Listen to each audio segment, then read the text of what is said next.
Hi guys, welcome to lecture number 33 of microeconomics. और आज के इस लेक्चर के अंदर हम अपने एग्रीगेट कंजम्पशन टॉपिक को क्लोज करेंगे। तो हमने लेक्चर नंबर 32 के अंदर पढ़ा था। लेक्चर नंबर 32 से हमने एक नया टॉपिक स्टार्ट किया था, जिसके अंदर हम ये जान रहे थे कि कौन से ऐसे फैक्टर्स हैं इनकम के अलावा जो हमारे एग्रीगेट कंजम्पशन को इफेक्ट करते हैं। तो हमने ऐसे 4 फैक्टर्स को पॉइंट आउट किया था, जिसके अंदर सबसे पहला फैक्टर था जो कि है हमारा इंटरेस्ट रेट। दैट इज जो हमें अपनी सेविंग्स के ऊपर इंटरेस्ट रेट मिलता है, उसका इफेक्ट, जो कि हमने लास्ट लेक्चर 32 के अंदर कवर कर लिया है। सो आई वुड रिकमेंड कि आप वो वीडियो जाके जरूर देखें। उसके बाद जो रिमेनिंग 3 टॉपिक्स हैं वो हम आज के इस वीडियो में कवर करेंगे। सबसे पहला टॉपिक है, इसके अंदर मार्केट में जो प्रिवेलिंग प्राइस लेवल है, दैट इज जो चीजों के दाम है वो। उसके बाद जो भी हमारा कंज्यूमर है वो फ्यूचर में उसकी क्या एक्सपेक्टेशन है रिलेटेड टू दी प्राइस, कि उसको क्या लगता है कि फ्यूचर में वो प्राइस बढ़ेगा या कम होगा, और उससे उसकी कंजम्पशन कैसे मीटअप होती है। और जो फाइनल टॉपिक होगा हमारे नॉन इनकम फैक्टर्स का, वो है किसी भी इंडिविजुअल के पास जो उसकी एक्यूमुलेटेड वेल्थ है, या इसको हम नेट एसेट भी बोल सकते हैं, जो पुरानी उसके पास सेविंग्स पड़ी हुई है, वो अगर हो या नहीं है, उससे हमारी एग्रीगेट कंजम्पशन क्या फर्क पड़ता है। मेरा नाम है सी अंकित कैन, और हम इस सीरीज के अंदर माइक्रो इकोनॉमिक्स टॉपिक्स को कवर करते हैं। तो चलिए आज का टॉपिक स्टार्ट करते हैं।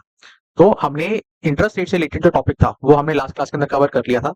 तो आज के इस लेक्चर के अंदर हम price level, future expectation of price, और किसी भी इंडिविजुअल की वेल्थ और नेट एसेट का उसके एग्रीगेट कंजम्पशन पर क्या फर्क पड़ता है, अब उसको कवर करेंगे। तो सबसे पहले लेट्स टॉक अबाउट किसी भी इंडिविजुअल का जो कंजम्पशन है और उस पर्टिकुलर इकोनॉमी के अंदर जो प्राइस लेवल है, उनका आपस में क्या लेना देना है, या ये दोनों एक दूसरे को कैसे इफेक्ट करती हैं। देखो, जब भी हम प्राइस लेवल की बात करेंगे तो ऑब्वियस ही बात है, एक प्राइस लेवल है जो आपको प्रेजेंट में प्राइस लेवल दिख रहा है, और दूसरा जो प्राइस लेवल है वो है हमारा फ्यूचर में कोई भी कस्टमर क्या एक्सपेक्ट करता है किसी भी प्राइसिंग लेवल को लेके। तो सबसे पहले हम प्रेजेंट लेवल की बात करेंगे, और future expectation of price level ये हमारा तीसरा टॉपिक होगा नॉन इनकम फैक्टर के टॉपिक के अंदर। तो सबसे पहले प्रेजेंट इनकम लेवल और प्रेजेंट प्राइस लेवल का एक बड़ा जनरल रूल है। जनरल रूल ये है कि अगर हमारे प्राइस लेवल में we get to see a rise in general price level, so what do we see, अगर इकोनॉमी के अंदर प्राइस लेवल बढ़ता है, जिसको हम इन्फ्लेशन भी बोलते हैं, तो हमें यह देखने को मिलता है कि उस पर्टिकुलर कंज्यूमर की जो मनी इनकम है वो भी बढ़ रही है। Now money income is basically the amount of money which you receive as income. ये आपकी सैलरी हो सकती है या आपका प्रॉफिट हो सकती है। यहाँ पे आपको पता होना चाहिए कि आपकी इनकम जो है, एक उसका होता है money income. So money income is basically the amount of money which you get. Real income on the other hand basically आपकी उस इनकम के परचेजिंग पावर को रिप्रेजेंट करती है। Now what do you mean by purchasing power?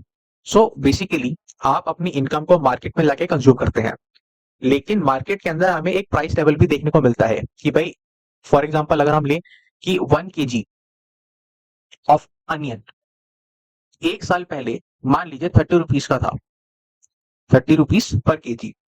एक साल के बाद आफ्टर 1 ईयर वही 1 kg अनियन अगर 40 रुपीज kg हो जाता है, तो इसका मतलब मार्केट के अंदर इन्फ्लेशन आया है, 30 रुपीज से 40 रुपीज जो अनियन का दाम है वो बढ़ गया।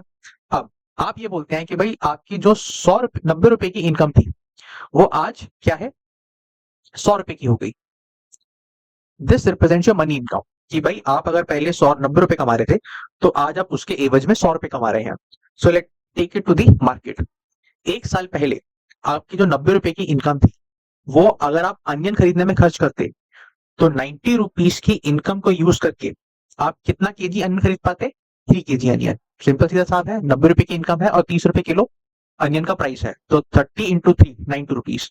बट नाउ व्हाट हैपेंड, आपकी मनी इनकम तो बढ़ी है, 90 रुपए से 100 रुपए की आपकी इनकम बढ़ी है, लेकिन मार्केट में अनियन का प्राइस भी बढ़ गया।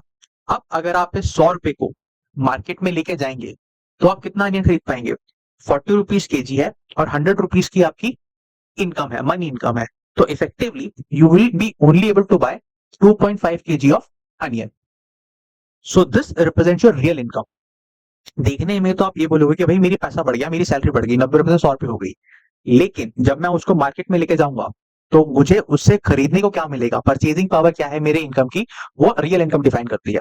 सो ideally as a student of economics you should know the difference between money income and real income. Now coming back to our consumption and price level. So basically हमें देखो economy में क्या देखने को मिलता है, जब भी हमारी इकोनॉमी के अंदर एक प्राइस लेवल बढ़ता है तो मनी लेवल भी बढ़ता है। Money level sorry rise in money level of income, और सिंपली आप बोल सकते हैं कि मनी इनकम में भी आपको राइज देखने को मिलता है। इसीलिए generally we used to see what, जब भी there is rise in price, जब भी आपकी इकोनॉमी में प्राइस बढ़ेगा and rise in money income, अगर ये दोनों राइज जो है एक दूसरे के प्रोपोर्शनल है, प्रोपोर्शनल इन द सेंस कि मान लीजिए अगर इकोनॉमी में 10% कीमतें बढ़ गई और आपकी मनी इनकम भी 10% बढ़ गई, तो खुद सोचिए आपकी जो जरूरत है वो अनियन की जरूरत है। जब भी आप उस अनियन को मार्केट में जाके खरीदेंगे तो क्या होगा, आपकी कंजम्पशन होगी। अब मनी अनियन की कीमत भी 10% बढ़ रही है, आपकी मनी इनकम भी 10% बढ़ रही है, इसका मतलब दोनों प्रोपोर्शनली राइज कर रहे हैं। तो इसका मतलब will there be any rise in consumption, the answer is no. तो ये एक्सपेक्टेशन होती है, it is expected that the consumption level remains same. Simple सीधा लॉजिक है, अगर आपकी मनी इनकम ऑफसेट हो जाती है प्राइस लेवल के बढ़ने से, तो आपकी कंजम्पशन तो बढ़ी नहीं ना। आप पहले भी एक्स अमाउंट ऑफ अनियन खरीद रहे थे और आज भी एक्स अमाउंट ऑफ अनियन खरीद रहे हैं। दूसरी बात, अगर मान लीजिए ये जो राइस इन मनी इनकम है ये ज्यादा है then rise in price level, तो now I hope you can make the connection. आपके 90 रुपए से 100 रुपए हो रहे हैं, तो समवेयर अराउंड 10 पॉइंट समथिंग आपकी इनकम बढ़ रही है, 11 पॉइंट समथिंग आपकी इनकम बढ़ रही है। लेकिन मान लीजिए इकोनॉमी में जो प्राइस लेवल है खाली 5% या 6% से बढ़ता है, तो आपको क्या दिख रहा है कि मनी इनकम बढ़ रही है और प्राइस लेवल भी बढ़ रहा है, लेकिन मनी इनकम में ज्यादा बड़ा आ रहा है, ज्यादा परसेंटेज ऑफ राइज आ रहा है, प्राइस लेवल में कम प्राइस है as compare to your money income. तो जनरली हमें क्या देखने को मिलता है, या जनरली एक्सपेक्टेशन क्या रहती है, that consumption will rise, consumption will rise.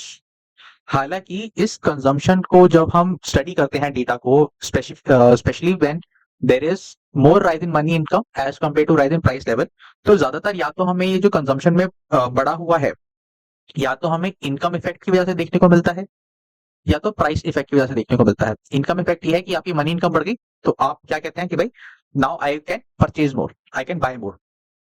Price effect क्या बोलता है, क्योंकि दाम उतने नहीं बढ़े तो कंज्यूमर कहते हैं कि भाई चलो मुझे लगाता है कि जो गाड़ी मैं खरीदना चाहता हूँ वो 5 लाख से 6 लाख हो जाएगी, लेकिन हुई खाली 5,40,000, तो वहां पे प्राइस इफेक्ट प्ले करता है।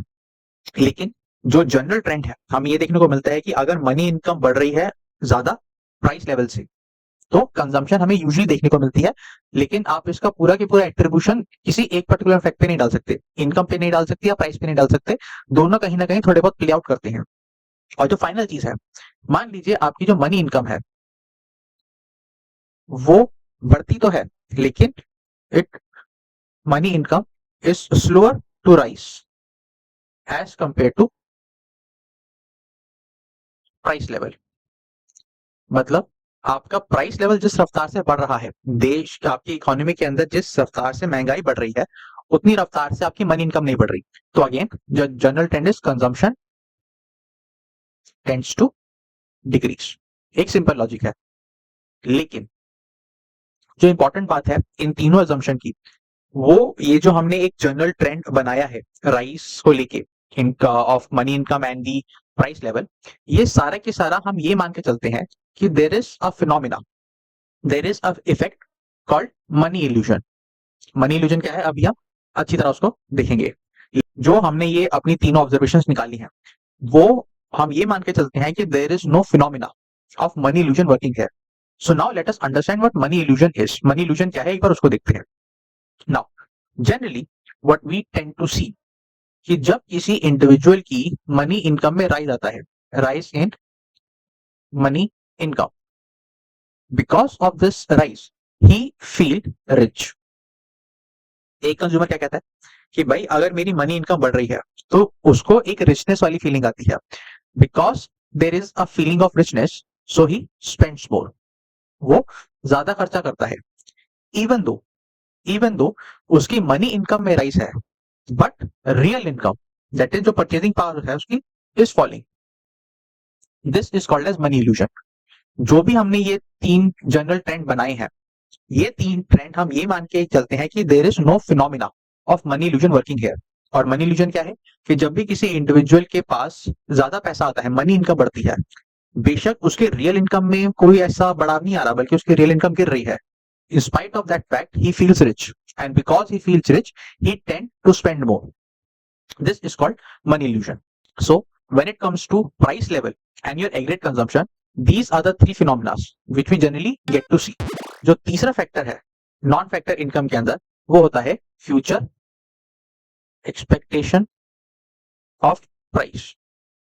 सबसे पहले हम इसका भी जो जनरल रूल है वो कवर करेंगे। इन जनरल आप देखिए, ये भी बड़ा ही लॉजिकल है।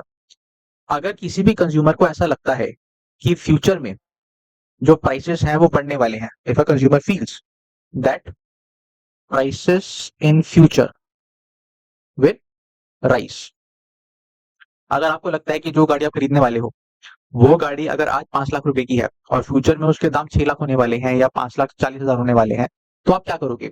तो जनरली आप जो खर्चा है वो आज कर दोगे। If a consumer feels that price in future will rise, then he will consume today. और इसका वैसा वर्सा क्या है कि अगर कंज्यूमर को लगता है कि price will fall, then they will postpone their purchase for the future in general. But अब हमें जब भी हम इंपेरिकली किसी भी इकोनॉमी का डेटा स्टडी करते हैं तो हमें क्या पता लगता है कि जो प्राइस लेवल है, price level they generally tends to rise. This is what we have found out using the empirical data research कि भाई आपकी इकोनॉमी के अंदर जो दाम है वो जैसे जैसे आपकी इकोनॉमी आगे बढ़ेगी वैसे वैसे दाम बढ़ेंगे, क्योंकि चीजें बेटर होती रहती हैं तो उनका दाम भी बढ़ता रहता है। सो अल्टीमेटली हमें किसी भी कंज्यूमर की जो साइकी है उसमें हमें क्या देखने को मिलता है कि वो अपनी कंजम्पशन को इस प्राइस राइजन प्राइस को फैक्टर इन करके ही अकॉर्डिंगली ही एडजस्टेड हिज परचेज। तो कोई भी consumer, people adjust there purchase considering the rise in price, or should I say कि expected जो है expected rise in price and their real income। क्योंकि हमारी पूरी इकोनॉमी के अंदर जब भी हमने एग्रीगेट कंजम्पशन थ्योरी पढ़ी है तो हमने एक चीज को जरूर मान के चला है कि जो हमारा कंज्यूमर है वो एक रैशनल कंज्यूमर है। जब भी वो डिसीजन मेकिंग करता है तो वो कुछ दिमाग लगा के कंज्यूमर कर रहा है। लेकिन इस पर्टिकुलर चीज से एक बहुत ही इंटरेस्टिंग फिनोमेना और अटैच्ड है, तो कि हमें एक कोरियन वॉर विच बिगैन इन 1952 उसके अंदर में देखने को मिला था। बहुत इंटरेस्टिंग है वाली चीज। After the second world war the people who were living in Korea, उनको पता लग गया था कि भाई जब भी वॉर होती है तो we face shortages of a lot of item. तो जब कोरिया के अंदर 1952 के अंदर वॉर स्टार्ट हुई, then what we saw that because people expected, there were an expectation of what price rise। so ultimately क्या हुआ, अगर लोगों को लगता है कि प्राइस बढ़ेगा तो they will do what, there was an increase in demand। the problem was this increase was very unusual। when we say unusual we basically mean that nobody was preparing for it, किसी को पता नहीं था।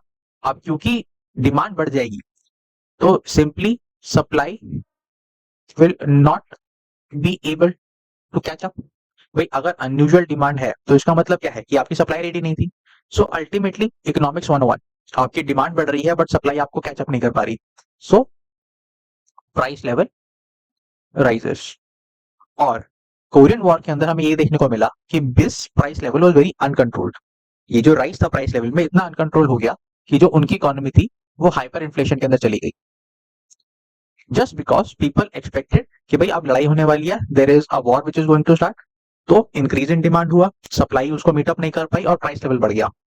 और ये cycle इतना बुरा चला कि जो कोरिया की इकोनॉमी थी वो हाइपर इन्फ्लेशन के अंदर चली गई कि चीजों के दाम वॉर से पहले ही बढ़ गए। In fact if you will study this war तो आपको ये पता लगेगा कि almost there were 100% increase in prices. तो अगर आप अपने इंडियन इकोनॉमी के सेंस में बोले, जो 10 रुपए का साबुन था वो कोरिया के अंदर 20 रुपए का मिल रहा था। क्यों? क्योंकि there was a future expectation at play. The final topic जो हमारा नॉन इनकम फैक्टर है फॉर एग्रीगेट कंजम्पशन, जो फोर्थ है, वो है wealth. Now this is also very interesting. Basically wealth से हमारा ये मतलब है कि किसी भी इंडिविजुअल के पास उसकी एक्यूमुलेटेड वेल्थ कितनी है। So when we say accumulated wealth, what do we mean?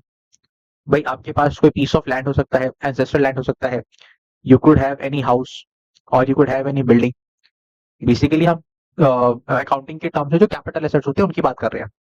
या आपके पास जो बैंक बैलेंस है, अगर आप मार्केट वगैरह में इन्वेस्ट करते हैं तो आपके पास स्टॉक होंगे, यू वुड हैव डिबेंचर्स, और you should have any cash in hand including any black money. वो भी क्या है, आपकी वेल्थ ही तो है, टैक्स पेड नहीं है, इलीगल है, लेकिन वेल्थ का पार्ट तो है। एक जनरल ट्रेंड वेल्थ को लेकर क्या है, ये भी बड़ी इंटरेस्टिंग चीज है। अगर मान लीजिए कोई हाउस होल्ड है हैविंग ह्यूज वेल्थ, तो व्हाट डू यू थिंक, जो उसकी करंट इनकम है या जो उसकी प्रेजेंट इनकम है, उसका greater portion, the greater portion of your present income will be consumed. This is what wealth does. अगर आपके पास, आप ऐसे हाउस होल्ड से बिलोंग करते हैं जिनके पास एंसेस्ट्रल प्रॉपर्टीज है, ह्यूज वेल्थ है, तो जो भी आप इनकम आज कमा रहे हैं, आप उसका ज्यादा हिस्सा कंज्यूम करेंगे as compare to household जिनके पास ज्यादा वेल्थ नहीं है। तो इसका मतलब अगर आपके पास वेल्थ है तो आज आप अपना ज्यादा कंजम्पशन करेंगे और कम सेव करेंगे। रीजन नहीं, इंसान सेव क्यों करता है, हालांकि इसके दो रीजन है, there are two very specific reason. सबसे पहला रीजन क्या है, जिन लोगों के पास ज्यादा वेल्थ है, now huge wealth, now basically means आपका फ्यूचर क्या है, एश्योर्ड है। अगर हम फ्यूचर एश्योर्ड बोलते हैं तो इसका मतलब ये है that your future consumption is also assured, because you know कि आपके पास एक सोर्स ऑफ इनकम है, जो भी आपके पास लैंड है, बिल्डिंग है, बैंक बैलेंस है, उसको यूज करके आप अपनी फ्यूचर की कंजम्पशन को मीटअप कर पाएंगे। So you therefore you tend to save less. बड़ा सिंपल सा लॉजिक है। अगर आपके पास पैसा है, आज पैसा है, तो जो भी आप इनकम कमा रहे हैं, वो इनकम आप खर्चा करना ज्यादा पसंद करेंगे रादर देन सेविंग। क्यों, क्योंकि आप सेव क्यों करते हैं, क्योंकि आपको अपना फ्यूचर सिक्योर करना है। अगर आपका फ्यूचर ऑलरेडी सिक्योर्ड है by the wealth you own, so obvious सी बात है that you are not worried about it. So you tend to save less and you consume more if you belong to a household जो कि एक अच्छे खासे backup के साथ आता है। जिसका दूसरा रीजन है वो बड़ा इंटरेस्टिंग है, जो marginal utility of wealth tends to decrease. Basically इसका मतलब क्या है, further rise in wealth brings less satisfaction. It's a very interesting point when it comes to microeconomics. Usually जो household wealthy होते हैं, उनका जो marginal utility of wealth है, now what do you mean by marginal utility of wealth? The satisfaction which you get by per unit increase in your wealth. जैसे जैसे आपकी income बढ़ती जाती है, सॉरी आपकी जैसे जैसे वेल्थ बढ़ती जाती है, जो आपका एडिशन हो रहा है वेल्थ के अंदर, every addition in wealth brings you less subjective value. एक कॉमन सा एग्जांपल लेके चलते हैं इसका। मान लीजिए एक हाउस होल्ड है ए और एक हाउस होल्ड है बी। ए के पास जो बैंक बैलेंस है वो मान लीजिए 1 करोड़ का है, बी के पास जो बैंक बैलेंस है मान लीजिए खाली 10 लाख रुपए का है। अब इस ए के पास अगर इनकम है 1 लाख रुपए की और बी के पास भी इनकम है 1 लाख रुपए की, सो व्हाट डू यू थिंक, इस 1 लाख में से ए 80,000 रुपए खर्च करेगा और 20,000 सेव करेगा। इस 1 लाख में से मान लीजिए बी 70,000 रुपए खर्च करता है और 30,000 रुपीज सेव करता है। बी के लिए ये 30,000 की सेविंग ज्यादा सेटिस्फेक्शन लाएगी रादर देन ए के लिए 20,000 की सेविंग। दोनों एक बॉल पार्क फिगर ही है 20,000 30,000, लेकिन क्योंकि ए एक ज्यादा बड़े हाउस होल्ड से बिलोंग करता है in terms of wealth, so his marginal utility of wealth is less. उसके लिए ये 20,000 का अपनी वेल्थ के अंदर एडिशन इतना बड़ा सेटिस्फेक्शन नहीं लेकर आएगा जितना बी के लिए लेकर आएगा। तो इसलिए हमें ये देखने को मिलता है कि जो हाउस होल्ड ज्यादा अमीर है, उनका जो एवरेज प्रोपेंसिटी टू कंज्यूम है is keeps on increasing as they're in increasing wealth. So their APC increases as their wealth increases. Simple सीधी बात है। अब जैसे जैसे आपकी वेल्थ बढ़ेगी वैसे वैसे आपकी कंजम्पशन की जो एवरेज रेट है, average propensity to consume, you can understand that कि किसी भी हाउस होल्ड का जो एक एवरेज रेट है कंज्यूम करने का वो भी बढ़ेगा जैसे जैसे उसकी वेल्थ बढ़ेगी। क्योंकि जैसे जैसे उसकी वेल्थ बढ़ रही है, every addition in the wealth is bringing him some lesser joy, कि भाई इतना पैसा तो हो गया, 1 करोड़ रुपए तो हो गया, अब क्या बचाना। मेरे आने वाली फैमिली का फ्यूचर सिक्योर्ड है, so why should I save more, now there is time to spend. लेकिन अगर आप बी हाउस होल्ड से बिलोंग करते हैं जिनके पास इतना ज्यादा वेल्थ नहीं है, सो ऑब्वियसली बात है, you will do what, every addition to your wealth will bring you more joy, so you tend to save more and consume less. Uh on the other hand, अगर उसके पास ऑलरेडी एक wealth का backup है, so he will tend to spend more and consume less, क्योंकि उसका APC बढ़ेगा जैसे जैसे उसकी वेल्थ बढ़ेगी। नाउ वेल्थ और कंजम्पशन के जो फैक्टर्स हैं ये दो चीजों के ऊपर डिपेंड करते हैं। सबसे पहला, बड़ी सिंपल सीधी बात है, आपकी इकोनॉमी के अंदर distribution of wealth between accumulating household and non accumulating household। accumulating household और non accumulating household को ऐसे भी समझ सकते हैं, accumulating household जो अपनी इनकम का ज्यादा हिस्सा सेव करते हैं और कम हिस्सा कंज्यूम करते हैं, ऑब्वियसली बात क्या है, they are relatively poor, they are relatively poor. And जो हाउस नॉन एक्यूमुलेटिंग बोले जाते हैं, बेसिकली उनका मतलब क्या है कि वो अपनी इनकम का ज्यादा हिस्सा कंज्यूम करते हैं और कम हिस्सा एक्यूमुलेट करते हैं, सेव करते हैं, सो दे आर रिलेटिवली रिच। तो जो सबसे पहला फैक्टर है वेल्थ और कंजम्पशन का जो इंटरमिंगलिंग है, इंटरकनेक्टेडनेस है, वो किस पे डिपेंड करता है, सबसे पहला कि आपकी इकोनॉमी के अंदर जो डिस्ट्रीब्यूशन ऑफ वेल्थ है वो कैसे है, एक्यूमुलेटिंग हाउस के अंदर और नॉन एक्यूमुलेटिंग हाउस के अंदर। देखो रिलेटिवली पुअर और रिलेटिवली रिच क्यों लिखा हुआ है, और रिलेटिवली रिच क्यों लिखा हुआ है, इसका सिंपल सी लॉजिक ये है कि ये गरीब गरीब नहीं है, ये compare to non accumulating house गरीब है। इसका मतलब ये 10 लाख वाली कैटेगरी में फॉल करते हैं।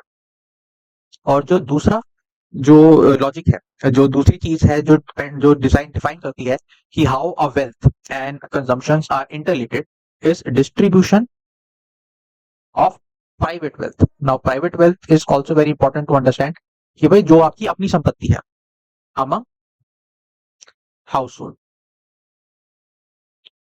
अब हाउस होल्ड्स, कुछ हाउस होल्ड होते हैं जिनके पास ज्यादा प्राइवेट वेल्थ है और कुछ हाउस होल्ड होते हैं जिनके पास कम प्राइवेट वेल्थ है।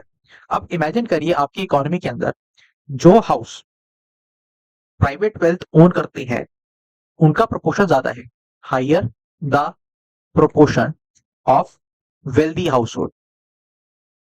आपकी इकोनॉमी के अंदर जो हाउस होल्ड वेल्दी है, अमीर है, उनका प्रोपोर्शन ज्यादा है, तो क्या होगा, तो उनका जो एपीसी है, एवरेज पेंट कंज्यूम है, वो ज्यादा होगा, it will be a higher APC.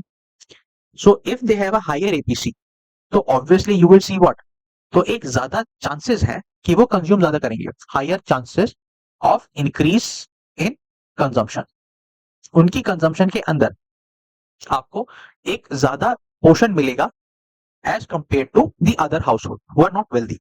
लेकिन यहाँ पे तो हम खाली इन वेल्दी हाउस होल्ड की बात कर रहे हैं, because we are concentrating on the macroeconomics. Macro level पे हमें क्या देखने को मिलेगा, if there is higher proportion of wealthy household, अगर आपकी इकोनॉमी के अंदर जो वेल्थ है वो अनइक्वली डिस्ट्रीब्यूटेड है, इसका मतलब क्या है, कुछ घराने हैं जो बहुत अमीर हैं, कुछ घराने हैं जो बहुत ही गरीब हैं। दिस मीन्स जितने जैसे आपकी जो इनइक्वालिटी है वो बढ़ती रहेगी, greater the inequality of distribution of wealth. Imagine करिए आपकी इकोनॉमी के अंदर 10 हाउस होल्ड है, 1 2 3 4 5 6 7 8 9 10।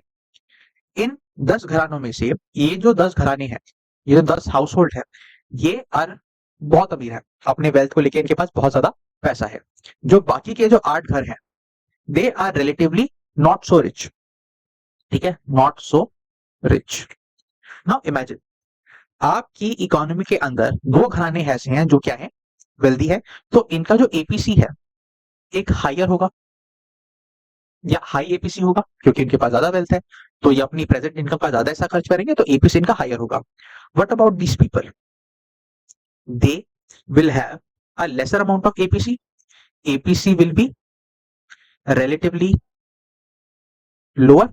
अगर मैं बाकी 2 घरानों से कंपेयर करूं, तो ऑन अ मैक्रो लेवल अगर आपकी इकोनॉमी के अंदर there is greater inequality as in distribution of private wealth, so there will be a smaller influence in consumption level।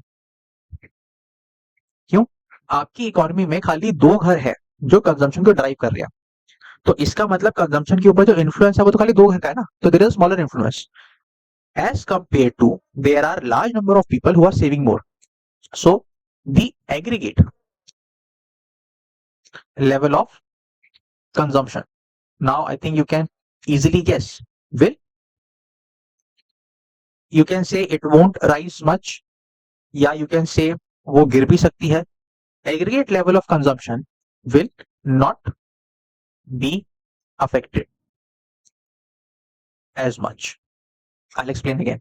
आपकी इकोनॉमी के अंदर अगर मान लीजिए 10 घराने हैं, इन 10 घरानों में 2 घर ऐसे हैं जो कि एक्सट्रीमली रिच हैं और बाकी जो बचे 8 घर हैं वो पैसा तो है उनके पास लेकिन इतना पैसा नहीं है.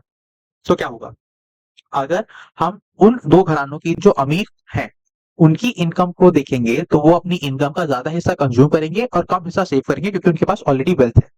सो उनका जो इन्फ्लुएंस है कंजम्पशन के ऊपर, इन्फ्लुएंस तो है लेकिन वो क्योंकि सिर्फ 2 घर है तो स्मॉलर इन्फ्लुएंस है. मेरी टोटल पॉपुलेशन तो 10 घर की है ना, 10 में से 2 घर तो ऐसे हैं जो बहुत पैसा खर्च कर रहे हैं, ठीक है, लेकिन उनका इन्फ्लुएंस बड़ा छोटा है.